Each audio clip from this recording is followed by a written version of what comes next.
വിശുദ്ധ ലൂക്കോസിൻ്റെ സുവിശേഷം 5-ാം അധ്യായം 33 മുതൽ 39 വരെയുള്ള തിരുവചനങ്ങൾ. അവൻ അവരോട് പറഞ്ഞു, യോഹന്നാൻ്റെ ശിഷ്യർ പലപ്പോഴും ഉപവസിക്കുകയും പ്രാർത്ഥിക്കുകയും ചെയ്യുന്നു. ഫരിസേയരുടെ ശിഷ്യരും അങ്ങനെ തന്നെ. എന്നാൽ നിന്റെ ശിഷ്യർ തിന്നുകുടിച്ച് നടക്കുന്നു. യേശു അവരോട് പറഞ്ഞു, മണവാളൻ കൂടെയുള്ളപ്പോൾ മണവറ തോഴക്കാരെ കൊണ്ട് ഉപവസിപ്പിക്കുവാൻ നിങ്ങൾക്ക് കഴിയുമോ?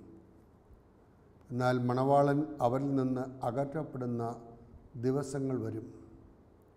അപ്പോൾ അവർ ഉപവസിക്കും. അവൻ അവരോട് ഒരു ഉപമയും പറഞ്ഞു. ആരും പുതിയ വസ്ത്രത്തിൽ നിന്ന് കഷണം കീറിയെടുത്ത് പഴയ വസ്ത്രത്തോട് ചേർക്കാറില്ല. അങ്ങനെ ചെയ്താൽ പുതിയ വസ്ത്രം കീറുന്നു എന്ന് മാത്രമല്ല, പുതിയ കഷണം പഴയതിനോട് ചേരാതെ വരികയും ചെയ്യും. ആരും പുതിയ വീഞ്ഞ് പഴയ തോൽക്കുടങ്ങളിൽ ഒഴിച്ചു വയ്ക്കാറില്ല.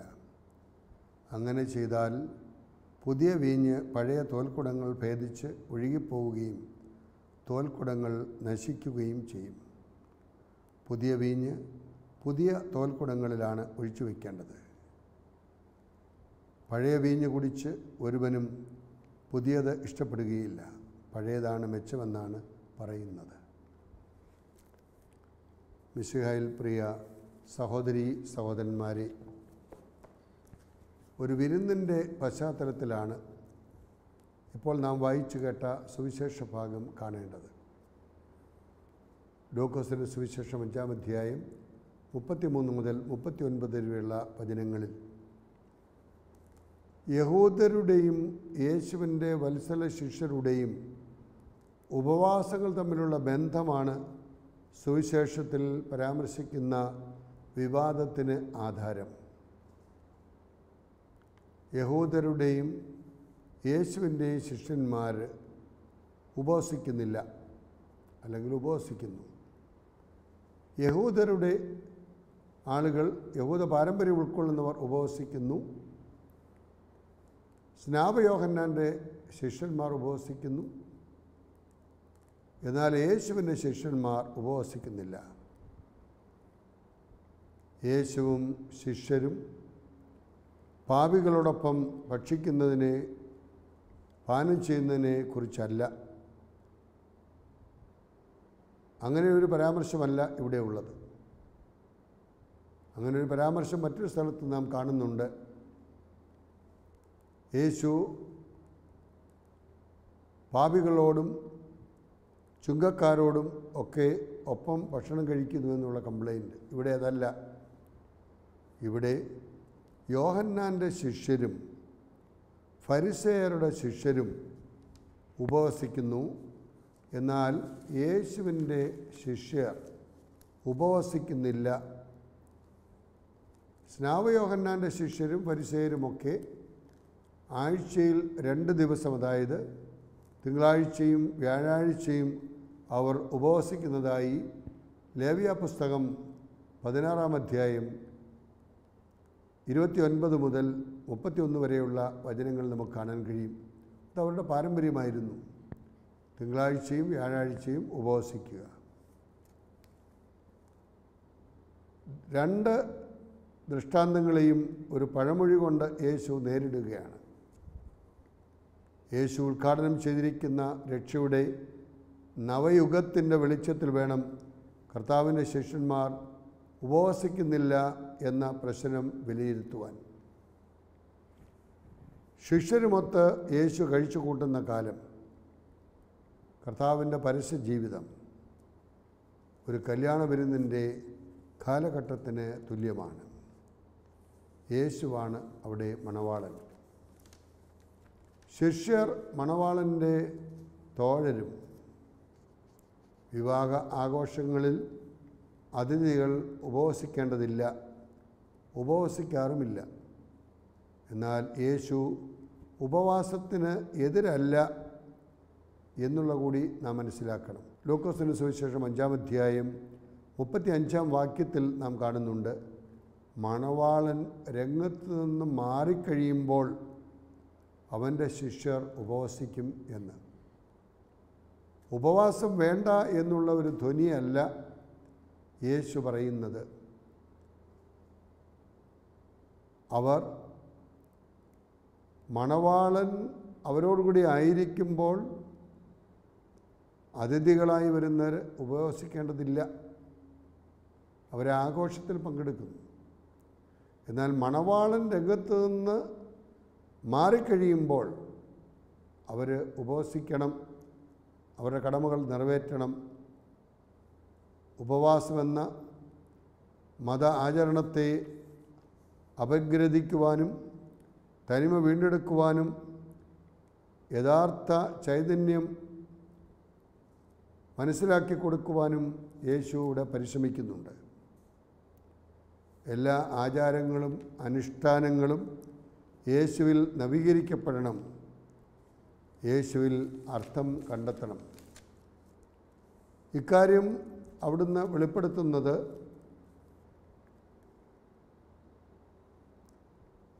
ഒരു പുതിയ വസ്ത്രത്തിൻ്റെ കഷണത്തിൻ്റെയും പുതിയ വീഞ്ഞിൻ്റെ ദൃഷ്ടാന്തങ്ങൾ സംശയലേശമെന്നെ വിശദമാക്കി കൊടുത്തുകൊണ്ടാണ്. യേശു ഉദ്ഘാടനം ചെയ്യപ്പെട്ട ദൈവരാജ്യം എന്ന യാഥാർത്ഥ്യം കാലഹരണപ്പെട്ടതും കേവലം അനുഷ്ഠാനമാത്രവും തികച്ചും പ്രകടനാത്മകവുമായ ആചാരം, ഭക്തി എന്നിവയുമായി ഒരു തരത്തിലും പൊരുത്തപ്പെടുകയില്ല എന്ന് യേശു സ്ഥാപിക്കുകയാണ്. ബാഹ്യമായ ആചാര അനുഷ്ഠാനങ്ങൾക്കപ്പുറമായി അതിൻ്റെ ആന്തരികത എന്താണെന്ന് അനുഭവിച്ചറിഞ്ഞ് അതിൽ ജീവിക്കുവാൻ അവിടുന്ന് ക്ഷണിക്കുകയാണ്. അത് പുതിയ വീഞ്ഞാണ്. പഴയ വീഞ്ഞാണ് മെച്ചമെന്ന് പറഞ്ഞ് നിസ്സംഗരായിരുന്നാൽ പോരാ. ഫരിസേയർ പറയുന്നത് പോലെയും ജീവിക്കുന്നത് പോലെയും പറയുവാനും ജീവിക്കുവാനുമുള്ളവരല്ല നാം. ഒന്ന് പറയുകയും മറ്റൊന്ന് പ്രവർത്തിക്കുകയും ചെയ്യാനുള്ളവരുമല്ല നാം. മോശയുടെ നിയമത്തിൽ അടിസ്ഥിതമായ മതപാരമ്പര്യം യഹൂദമതം പഴയ വീഞ്ഞിനെ സൂചിപ്പിക്കുന്നു. ദൈവത്തിൻ്റെ വാഗ്ദാനങ്ങൾ പൂർത്തീകരിക്കപ്പെടുന്ന ഈശോയുടെ കാലത്ത് സമാഗതമായ ദൈവരാജ്യ സുവിശേഷം പുതിയ വീഞ്ഞ് ഉൾക്കൊള്ളുവാൻ മനുഷ്യർ പുതിയ തോൽക്കുടമാകണം.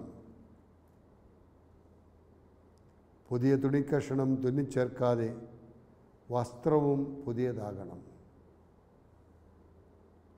പഴയതിൽ പുതിയത് തുന്നിച്ചേർത്താൽ അത് നിലനിൽക്കുകയില്ല. അതുകൊണ്ട് പുതിയ വസ്ത്രം തന്നെ തയ്യാറാക്കണം. പഴയ വീഞ്ഞ് പുതിയ തോൽക്കുടങ്ങളിൽ വേണം സൂക്ഷിക്കുവാൻ. ഇല്ലെങ്കിൽ അതിന് വീര്യം കൂടുമ്പോൾ അത് നഷ്ടപ്പെട്ടു പോകാൻ, പൊട്ടിപ്പോകാൻ സാധ്യതയുണ്ട്. അനുദപിച്ച് നവീകരിക്കപ്പെടാതെ യേശു പ്രഘോഷിക്കുന്ന ദൈവരാജ്യത്തിൻ്റെ നവസുവിശേഷം സ്വീകരിച്ചാൽ അതിൻ്റെ ഫലം നാശമാണ് എന്നുള്ളതാണ് മറ്റൊരു സൂചന.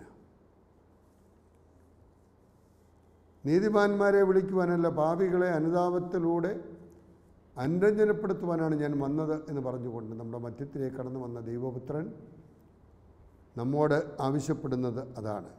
അനുതാപത്തിലൂടെ അനുരഞ്ജനത്തിൻ്റെ ഫലം പുറപ്പെടുവിക്കുവാൻ അവിടുന്ന് നമ്മെ ക്ഷണിക്കുകയാണ്. ഗുണപരമായ മാറ്റങ്ങൾ നമ്മിൽ സംഭവിക്കണം. അതാണ് സാക്ഷി ജീവിതം എന്ന് പറയുന്നത്. ആചാരാനുഷ്ഠാനങ്ങളിൽ സംതൃപ്തി നേടിക്കൊണ്ടല്ല ജീവിതത്തിന് അർത്ഥം കണ്ടെത്തുവാൻ നമുക്ക് കഴിയണം. അതിന് ക്രിസ്തു കേന്ദ്രീകൃതമായ ഒരു സുവിശേഷ ജീവിതം നയിക്കുവാൻ നമ്മെ ഓരോരുത്തരെയും അവിടുന്ന് ക്ഷണിക്കുകയാണ്. വിവാഹവിരുന്ന് എപ്പോഴും ആനന്ദദായകമായ ഒന്നാണ്. ക്രിസ്ത്യാനിയുടെ ഭാവി ഇരുളടഞ്ഞതല്ല, മറിച്ച് സന്തോഷപ്രദമാണ്. അതേസമയം കുരിശുകൾ നിറഞ്ഞതുമാണ്. കുരിശുകളെ അഭിമുഖീകരിക്കുവാനുള്ള ശക്തി നമുക്ക് ലഭിക്കുന്നത് ഉപവാസത്തിലൂടെയും പ്രാർത്ഥനയിലൂടെയുമാണ്.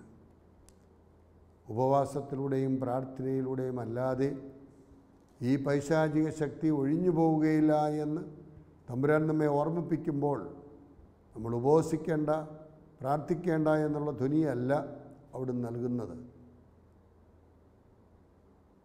മണവാളൻ കൂടെയുള്ളപ്പോൾ മണവറക്കാർ ഉപവസിക്കേണ്ട ആവശ്യമില്ല. മണവാളനെ സന്തോഷിപ്പിക്കുവാൻ അവർ ഭക്ഷണം കഴിക്കണം. മണവാളൻ അവരിൽ നിന്ന് എടുക്കപ്പെടുന്ന സമയത്ത് അവർ ഉപവസിക്കണം എന്നുകൂടി അവിടുന്ന് ഓർമ്മിപ്പിക്കുകയായിരുന്നല്ലോ. ഉപവാസം എന്ന് പറയുന്നത് അവനോടൊത്തു വസിക്കുക എന്നുള്ളതാണ്.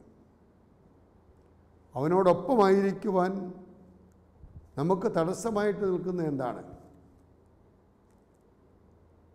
ഭക്ഷണത്തോടുള്ള ആസക്തിയാണോ?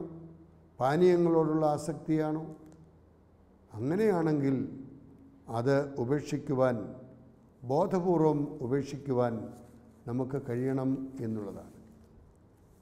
അങ്ങനെയുള്ള ഒരു ജീവിതം നയിച്ച ഒരു വ്യക്തിത്വമാണ് പാതുവായിലെ വിശുദ്ധ അന്തോനിയോസിൽ നാം കാണുന്നത്. യേശുവിനെ അനുഗമിക്കുവാൻ ആഗ്രഹിച്ചുകൊണ്ട്, തീവ്രമായി പരിശ്രമിച്ചുകൊണ്ട്, അവിടുത്തെ കുരിശെടുത്തുകൊണ്ട് അനുഗമിക്കുകയും മറ്റുള്ളവരുടെ ജീവിത മാതൃകയിൽ നിന്ന് ചൈതന്യം ഉൾക്കൊണ്ടുകൊണ്ട് പ്രവർത്തിക്കുകയും ദൈവോന്മുഖനായി ജീവിക്കുകയും ചെയ്ത പാതുവായിലെ വിശുദ്ധ അന്തോനിയോസ് നമുക്കൊരു വലിയ പ്രചോദനമായിട്ടാണ് കാണപ്പെടുന്നത്. 1195 പോർച്ചുഗലിൻ്റെ തലസ്ഥാനമായ ലിസ്ബണിലാണ് അദ്ദേഹം ജനിക്കുന്നത്. അദ്ദേഹത്തിൻ്റെ ജ്ഞാനസ്നാന പേര് ഫെർഡിനാൻഡ് എന്നായിരുന്നു. അപ്പൻ രാജകൊട്ടാരത്തിലെ ഒരു ജീവനക്കാരനായിരുന്നത് കൊണ്ട് തൻ്റെ മകന് ഒരു കുറവും വരാൻ പാടില്ല എന്നുള്ള നിർബന്ധ ബുദ്ധിയോടെ അദ്ദേഹം ഒരു രാജകുമാരനെപ്പോലെ അദ്ദേഹത്തെ വളർത്തുകയാണ് ചെയ്തത്. തൻ്റെ 15-ാമത്തെ വയസ്സിൽ അഗസ്റ്റീനിയൻ സന്യാസിമാർ നടത്തുന്ന വിദ്യാലയത്തിൽ പഠിക്കുവാനുള്ള ഭാഗ്യം സിദ്ധിച്ചു. 17-ാമത്തെ വയസ്സിൽ കോയിംബ്രയിലെ ഫ്രാൻസിസ്കൻ ആശ്രമത്തിൽ താമസിച്ച് അദ്ദേഹം പഠനം നടത്തിക്കൊണ്ടിരിക്കുന്ന സാഹചര്യത്തിലാണ് ആഫ്രിക്കയിൽ മിഷൻ പ്രവർത്തനത്തിനായി പോയ 5 ഫ്രാൻസിസ്കൻ സന്യാസികളെ ശുശ്രൂഷിക്കുവാൻ ഈ കാലയളവിൽ അദ്ദേഹത്തിന് ഭാഗ്യം സിദ്ധിച്ചത്. ആ സന്യാസികളെ സംബന്ധിച്ചിടത്തോളം മിഷൻ പ്രവർത്തനത്തിനിടയ്ക്ക് ഈ 5 പേരെയും വധിക്കപ്പെട്ടു എന്നുള്ളതാണ്. വീരോചിതമായി അവർ രക്തസാക്ഷിത്വം കൈവരിച്ചു. മനുഷ്യരുടെ മുമ്പിൽ ദൈവത്തെ ഏറ്റുപറഞ്ഞുകൊണ്ട് വീരോചിതമായി മരണം കൈവരിക്കുവാൻ കഴിഞ്ഞ 5 ഫ്രാൻസിസ്കൻ സന്യാസികളെയും കുറിച്ചുള്ള അഭിമാനം പാതുവായിലെ അന്തോനിയോസിന് ഉണ്ടായി. ഒരു ഫ്രാൻസിസ്കൻ മിഷണറിയായി മാറാൻ ഈ സംഭവം അന്തോനിയോസിനെ സ്വാധീനം ചെലുത്തി. 25-ാമത്തെ വയസ്സിൽ ഒരു ഫ്രാൻസിസ്കൻ വൈദികനായി മാറിയ അദ്ദേഹം മിഷൻ പ്രവർത്തനത്തിനായി ഈ 5 പേർ വധിക്കപ്പെട്ട ആഫ്രിക്കയിലേക്ക് പോകുവാൻ നിയോഗിക്കപ്പെട്ടു. ആഫ്രിക്കൻ ജീവിതം അന്തോണിയോസിന് മടുപ്പ് ഉളവാക്കി. അത് പ്രവർത്തിക്കാനുള്ള സാധ്യതകളില്ലാഞ്ഞിട്ടല്ല, അത് ഫലപ്രദമാകുന്നില്ല എന്ന് കണ്ടപ്പോൾ തിരികെ യാത്രയാകുവാൻ തീരുമാനിച്ചുകൊണ്ട് കപ്പലിൽ യാത്ര തിരിക്കുകയാണ്. കൊടുങ്കാറ്റിലകപ്പെട്ട കപ്പൽ ഇറ്റലിയിൽ നങ്കൂരമിടുകയാണ്. 9 മാസത്തോളം അന്തോണിയോസ് മോന്തേ പൗള ആശ്രമത്തിൽ താമസിച്ചു. ഭക്ഷണം പാചകം ചെയ്യുക, വിറക് വെട്ടുക, മുറിയടിക്കുക തുടങ്ങിയ എല്ലാ ജോലികളും വളരെ സന്തോഷത്തോടുകൂടി അദ്ദേഹം നിർവഹിച്ചു. ഇറ്റലിയിലെ ഫോർലി എന്ന പട്ടണത്തിൽ ഒരു വൈദികാഭിഷേകം നടക്കുന്ന അവസരത്തിൽ ആകസ്മികമായി വചന സന്ദേശം നൽകുവാൻ നിയോഗിക്കപ്പെട്ടത് പാതുവായിലെ അന്തോണിയോസിനെയാണ്. തൻ്റെ 26-ാമത്തെ വയസ്സിൽ നടത്തിയ പ്രസംഗം കേൾക്കുവാൻ ഇടയായ വിശുദ്ധ ഫ്രാൻസിസ് അസിസി ഇറ്റലി മുഴുവൻ പ്രസംഗിക്കുവാൻ ആൻ്റണിയെ നിയോഗിക്കുകയാണ്. തെരുവീഥികളിലും കടൽ തീരത്തും അനേക ആയിരങ്ങൾ ആൻ്റണിയുടെ വചനം ശ്രവിച്ചു. ഒരിക്കൽ ഫ്രാൻസിൽ വെച്ച് ബോൺവില്ല എന്ന യഹൂദൻ ആൻ്റണിയോട് പറഞ്ഞു, തിരുവോസ്തി വെറും അപ്പക്കഷണമാണ്, അതിൽ ദൈവമില്ല. തുടർന്ന് അദ്ദേഹം ആൻ്റണിയെ വെല്ലുവിളിക്കുകയാണ്. ഞാൻ എൻ്റെ കഴുതയെ 3 ദിവസം തീറ്റ കൊടുക്കാതെ പട്ടിണിയിടും. ചന്തസ്ഥലത്ത് പട്ടിണി കിടക്കുന്ന ആ കഴുതയുടെ അടുത്തേക്ക് കുറേ ഭക്ഷണ സാധനങ്ങൾ കാണിക്കാം. വിശുദ്ധ കുർബാനയുടെ ഭക്തരായ ജനങ്ങൾ ദിവ്യകാരുണ്യ പ്രദക്ഷിണം നടത്തി അവരുടെ വിശ്വാസത്തെ ഉറപ്പിച്ചിരുന്ന ഒരു പശ്ചാത്തലത്തിൽ തിരുനാളുകളിലും ആഘോഷങ്ങളിലുമൊക്കെ അവരുടെ വിശ്വാസത്തെ ശക്തിപ്പെടുത്തിയിരുന്ന അവസരത്തിൽ ബോൺവില്ല എന്ന യഹൂദൻ വെല്ലുവിളിക്കുകയാണ്, എൻ്റെ കഴുതയെ പട്ടിണിയിട്ട് ചന്തസ്ഥലത്ത് കൊണ്ട് നിർത്തും. നിങ്ങൾ കുർബാന എഴുന്നള്ളിച്ചുകൊണ്ട് വരുമ്പോൾ കഴുതയ്ക്ക് സുഭിക്ഷമായ ഭക്ഷണം ഞാൻ തയ്യാറാക്കി വയ്ക്കും. എനിക്കറിയണം ഈ അപ്പത്തിലെ ദൈവസാന്നിധ്യമുണ്ടോ ഇല്ലയോ എന്ന്. വെല്ലുവിളിയെ സ്വീകരിച്ചുകൊണ്ട് അന്തോണിയോസ് വിശ്വാസികളുടെ കൂട്ടായ്മയുടെ മധ്യത്തിലേക്ക് വിശുദ്ധ കുർബാന എഴുന്നള്ളിച്ചുകൊണ്ട് കുർബാന ഭക്തരെല്ലാം ഒന്നിച്ചുകൂടി പ്രാർത്ഥിച്ചു. അങ്ങനെ കുർബാനയുമായി വരുമ്പോഴാണ് ബോൺവില്ല എന്ന മനുഷ്യൻ കെട്ടിയിട്ടിരുന്നതായ കഴുതയെ കാണുന്നത്. കഴുതയുടെ മുമ്പിൽ മൃഷ്ടാന ഭോജനം അതിന് തയ്യാറാക്കി വെച്ചു. പക്ഷേ കഴുത അത് ഭക്ഷിക്കാതെ ദിവ്യകാരുണ്യനാഥൻ്റെ മുമ്പിൽ തൻ്റെ ശിരസ് നമിച്ചുകൊണ്ട് മുട്ടുകുത്തി നിന്ന് ദൈവത്തിൻ്റെ സാന്നിധ്യം പ്രഘോഷിക്കുന്നത് ബോൺവില്ല കണ്ടു.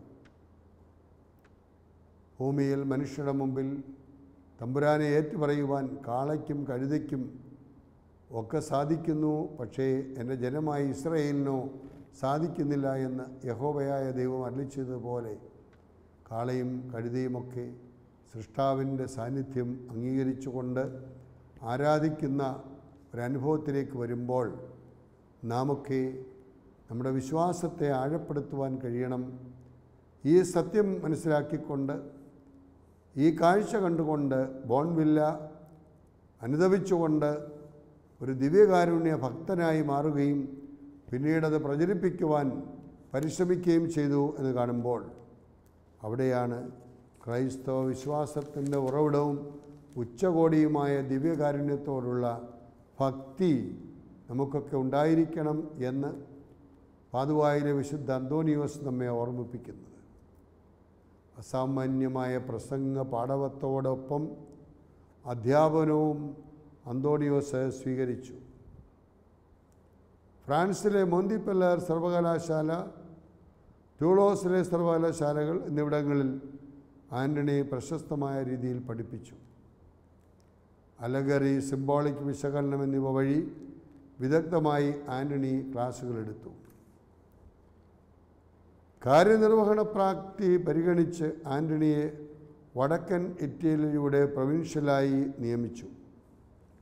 സന്യാസ സമൂഹത്തിൽ ഔദ്യോഗിക പ്രതിനിധിയായി 1228 ഗ്രിഗറി 9 മാർപ്പാപ്പയെ കാണുവാനുള്ള ഭാഗ്യം സിദ്ധിച്ചു.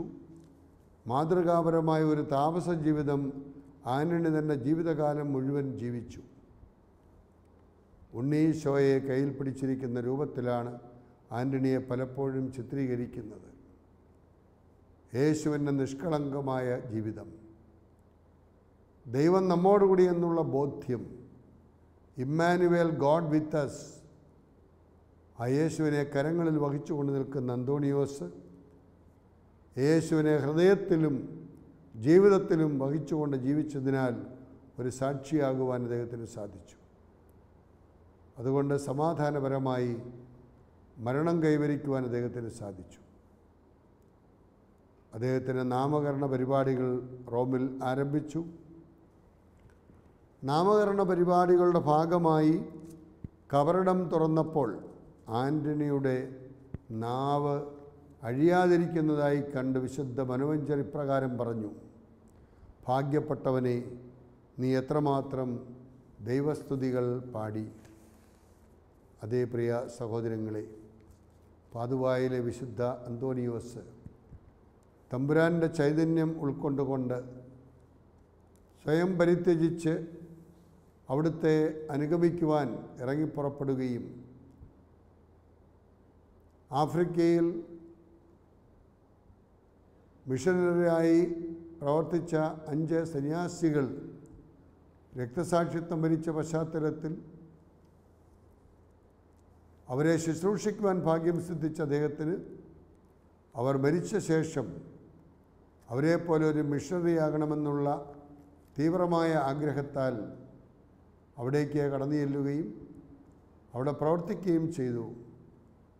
തിരിച്ച് അവിടെ നിന്നും പോരുന്ന വഴിയിലാണ് കാറ്റും കൊടുങ്കാറ്റുമൊക്കെ ഉണ്ടാകുന്നതും അദ്ദേഹം ഇറ്റലിയിൽ താമസിച്ചുകൊണ്ട് പ്രവർത്തിച്ചതും പിന്നീടുള്ള തൻ്റെ ജീവിതത്തിൽ നടന്ന ഓരോ സംഭവങ്ങളും നമ്മെ സംബന്ധിച്ചിടത്തോളം നമ്മുടെ ജീവിതത്തിൽ ഉപവാസത്തോടും പ്രാർത്ഥനയോടും കൂടി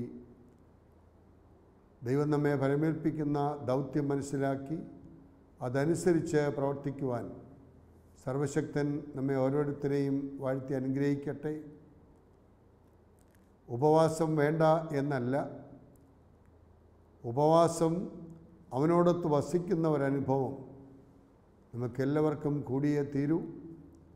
അതിന് എന്തെല്ലാം തടസ്സമായി നിൽക്കുന്നുവോ അവയെല്ലാം മാറ്റിയെടുത്തുകൊണ്ട് വളരെ ബോധപൂർവമായി മുമ്പോട്ട് പോകുക എന്നുള്ള ദൗത്യമാണ് തമ്പുരാൻ നമ്മെ ഏൽപ്പിക്കുന്നത്. അതിന് നമ്മുടെ ജീവിതത്തെ നിരന്തരമായി നവീകരിക്കപ്പെടേണ്ട, പുനർജീവിപ്പിക്കപ്പെടേണ്ട ഒരു ജീവിതമാക്കി മാറ്റണം എന്നുള്ളതാണ്. അതിന് പകരം നമ്മൾ പഴയ വസ്ത്രത്തിൽ, കീറിയ പഴയ വസ്ത്രത്തിൽ പുതിയ തുണി കൊണ്ട് തുന്നിച്ചേർത്ത് പിടിപ്പിച്ചാൽ അതതിനൊരു പരിഹാരമല്ല. പഴയ വീഞ്ഞ് പുതിയ തോൽക്കുടങ്ങളിൽ നിറയ്ക്കണം. അത് പുതിയ തോൽക്കുടങ്ങൾ അതിന് അനുയോജ്യമായ രീതിയിൽ അത് സൂക്ഷിക്കുവാൻ സാധിക്കണം എന്നുള്ളതാണ്. പുതിയ വീഞ്ഞ് പഴയ തോൽക്കുടങ്ങൾ ഭേദിച്ച് ഒഴുകിപ്പോകും. അതുകൊണ്ട് പുതിയ വീഞ്ഞ് പുതിയ തോൽക്കുടങ്ങളിൽ ആയിരിക്കണം. ഈ പുതുമ എന്ന് പറയുന്നത് തമ്പുരാൻ്റെ സ്നേഹമാണ്. ഞാൻ നിങ്ങൾക്കൊരു പുതിയ കൽപ്പന നൽകുന്നു, ഞാൻ നിങ്ങളെ സ്നേഹിച്ചതുപോലെ നിങ്ങൾ പരസ്പരം സ്നേഹിക്കണം. ഈ പുതിയ കൽപ്പന എന്ന് പറയുന്നത് പഴയ നിയമത്തിൽ പല്ലിന് പല്ല് തല്ലിന് തല്ല് എന്നുള്ള ഒരു നിയമമാണ് നിലവിലിരുന്നത്. മൈറ്റ് ഈസ് റൈറ്റ് എന്നുള്ള ഒരു രീതിയിൽ മനുഷ്യൻ ചിന്തിച്ചുകൊണ്ട് ജീവിച്ച സാഹചര്യത്തിൽ because of the hardness of the heart, ഹൃദയ കാഠിന്യം കൊണ്ടാണ് അങ്ങനെ ഒരു കൽപ്പന പുറപ്പെടുവിച്ചത്. എന്നാൽ പുതിയ നിയമത്തിലേക്ക് വരുമ്പോൾ മനുഷ്യത്വമുള്ള, മാംസളത്വമുള്ള ഹൃദയത്തിൻ്റെ ഉടമകളായി നാം മാറണം. ആ പുതുമ എന്ന് പറയുന്നത് അവിടുന്ന് കാണിച്ചു തന്ന സ്നേഹത്തോടുള്ള ശുശ്രൂഷയാണ്. നിങ്ങളെന്നെ ഗുരുവെന്നും നാഥനെന്നും വിളിക്കുന്നു. ശരിയാണ്. നിങ്ങളുടെ ഗുരുവും നാഥനുമായ ഞാൻ ഇപ്രകാരം നിങ്ങളുടെ പാദങ്ങൾ കഴുകിയെങ്കിൽ നിങ്ങളും ശുശ്രൂഷ ചെയ്യുവാൻ ബാധ്യസ്ഥരാണ്. പാതുവായിലെ വിശുദ്ധ അന്തോണിയോസ് ആശ്രമത്തിൻ്റെ അന്തരീക്ഷത്തിൽ തൻ്റെ വിദ്യാഭ്യാസമോ കഴിവുകളോ ഒന്നുമല്ല എന്നുള്ള രീതിയിൽ അവിടെ ഭക്ഷണം പാചകം ചെയ്യുന്നതിന്, വിറക് മുറിക്കുന്നതിന്, പാത്രം കഴുകുന്നതിന്, മുറികളടിച്ച് വൃത്തിയാക്കുന്നതിനൊക്കെ എത്രത്തോളം ബദ്ധശ്രദ്ധനായിരുന്നു എന്ന് കാണുമ്പോൾ അതാണ് ആ പുതുമ എന്ന് പറയുന്നത്. ഓരോ ജീവിത സാഹചര്യത്തിലും ദൈവം നമുക്ക് നൽകുന്ന അനന്ത സാധ്യതകളുള്ള ഒരവസരമായി അതിനെ കാണുകയും ആ പ്രവർത്തനങ്ങളിലൂടെ മനുഷ്യർക്ക് ചെയ്യുന്ന ശുശ്രൂഷ, സ്നേഹത്തോടെയുള്ള ശുശ്രൂഷ നിർവഹിക്കുവാൻ നമുക്ക് സാധിക്കുമ്പോൾ നമ്മുടെ ജീവിതം സംതൃപ്തമായ ഒരു ജീവിതമാകും. അതാണ് ആ പുതിയ കൽപ്പന. ഞാൻ നിങ്ങളെ സ്നേഹിച്ചതുപോലെ നിങ്ങൾ പരസ്പരം സ്നേഹിക്കണം. സ്നേഹസമൂഹം സൃഷ്ടിക്കുക. സ്നേഹമെന്ന് പറയുമ്പോൾ എന്ത് കിട്ടുമെന്ന് ചിന്തിക്കുന്ന സമൂഹത്തിൽ സ്നേഹമെന്ന് പറയുമ്പോൾ എന്ത് കൊടുക്കാമെന്നുള്ളതാണ് ദൈവം പഠിപ്പിച്ചത്. സ്വന്തം ജീവൻ കൊടുത്തുകൊണ്ട് നമ്മെ വീണ്ടെടുത്തുവെങ്കിൽ നമ്മുടെയൊക്കെ ജീവിതം നമുക്ക് വേണ്ടിയുള്ള ഒരു ജീവിതമല്ല. നമുക്ക് വേണ്ടി നാം ജീവിക്കുന്നുവെങ്കിൽ നാം സ്വാർത്ഥരായ മനുഷ്യരാണ്. Selfish man eating himself and destroying himself. അങ്ങനെ ജീവിക്കുവാനുള്ളവരല്ല. മറ്റുള്ളവർ ഞാൻ വഴി ജീവിക്കണം. അതിനുവേണ്ടി സ്വന്തം ജീവൻ ബലിയായി അർപ്പിച്ച തമ്പുരാൻ്റെ ജീവിതം നമുക്കൊക്കെ ഒരു വലിയ മാതൃകയായിരിക്കട്ടെ. അസാധ്യകാര്യങ്ങളുടെ മധ്യസ്ഥനായി മാറുവാൻ, നഷ്ടപ്പെട്ടത് കണ്ടെത്തുവാൻ കഴിവുള്ളവനായി മാറുവാൻ പാതുവായ വിശുദ്ധ അന്തോണിയോസിന് കഴിഞ്ഞു എങ്കിൽ നിശ്ചയമായും മനുഷ്യർക്ക് അസാധ്യമായത് ദൈവത്തിന് സുസാധ്യമാണ് എന്നുള്ള ബോധ്യത്തോടു കൂടി നമ്മുടെ ഉപവാസത്തിലൂടെ, പ്രാർത്ഥനയിലൂടെ ദൈവത്തോട് ഐക്യപ്പെട്ടു നിന്നുകൊണ്ട്, ദൈവത്തോട് താതാത്മ്യപ്പെട്ടുകൊണ്ട് നമ്മുടെ കടമകൾ നിറവേറ്റുവാൻ പരിശ്രമിക്കുക. എല്ലാറ്റിലും തമ്പുരാൻ്റെ ഇഷ്ടം അറിഞ്ഞ് പ്രവർത്തിക്കുവാൻ കഴിയുമ്പോൾ മെൻ ഓഫ് ആക്ഷൻ സാറ്റിസ്ഫാക്ഷൻ. നമ്മുടെ പ്രവർത്തനങ്ങൾ നമുക്ക് സംതൃപ്തി നൽകും. അത് സ്വന്തം ജീവൻ കൊടുക്കേണ്ടതായ സാഹചര്യമാകാം. അത് വീണ്ടെടുക്കുവാൻ ദൈവം അവസരം നൽകും. അവനോടൊപ്പം നിത്യമായി ആയിരിക്കുവാൻ എല്ലാ അനുഗ്രഹങ്ങളും അവിടെ നമുക്ക് നൽകണമേ എന്ന് പാതുവായിലെ വിശുദ്ധ അന്തോണിയോസിൻ്റെ മധ്യസ്ഥതയിൽ നമുക്ക് അപേക്ഷിക്കാം.